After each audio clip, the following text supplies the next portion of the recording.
Henge in Wiltshire after violent clashes between police and a convoy of hippies. The convoy crashed through roadblocks to try to get into an illegal pop festival. June 1984, in the course of the year-long national miners' strike, police and miners clashed at Orgreave coking plant in South Yorkshire.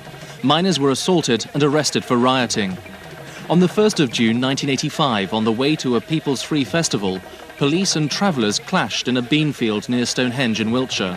420 people were arrested and homes and property were wrecked.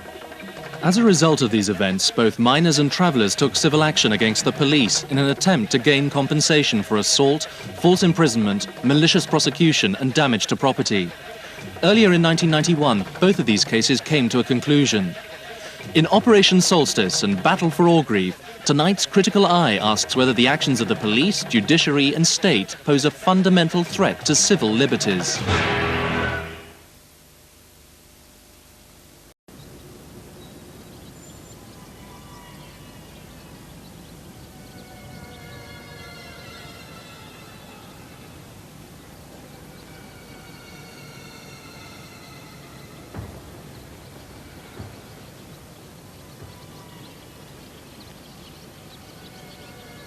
What this trial is about is claims for false imprisonment, assault and damage to property, and the main issues are: were the police entitled to make the arrests that they did make on the 1st of June 1985, particularly the arrests of these 26 plaintiffs?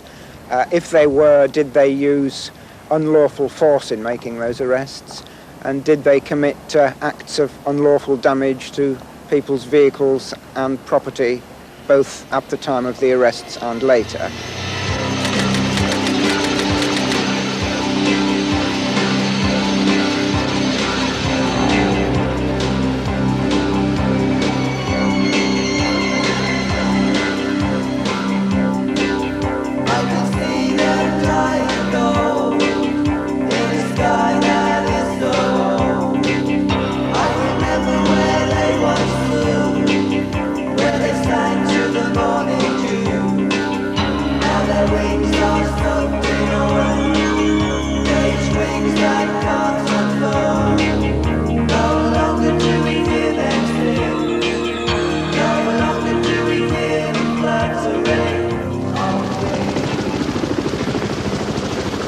This is the front of the convoy. There are 150 vehicles behind me. The women and children have been left at Savernake Forest. They're all heading for Stonehenge. That's 18 miles away. I wasn't aware of it at the time that it took place, but I later became aware that really the whole of the Wiltshire establishment had sat down to decide what to do about the convoy. And this involved various landowners and the county council and the police and their solicitors. And it was a question really for them that they didn't want these people coming into Wiltshire and occupying the area around Stonehenge, but there wasn't really a law that enabled them to keep the convoy out. So it was a question of taking advice to find some kind of legal cloak to throw around the operation which they wanted to launch. And so they came up with this business of the civil injunctions to justify all that then happened. And it seems to me still highly questionable whether what happened was really lawful.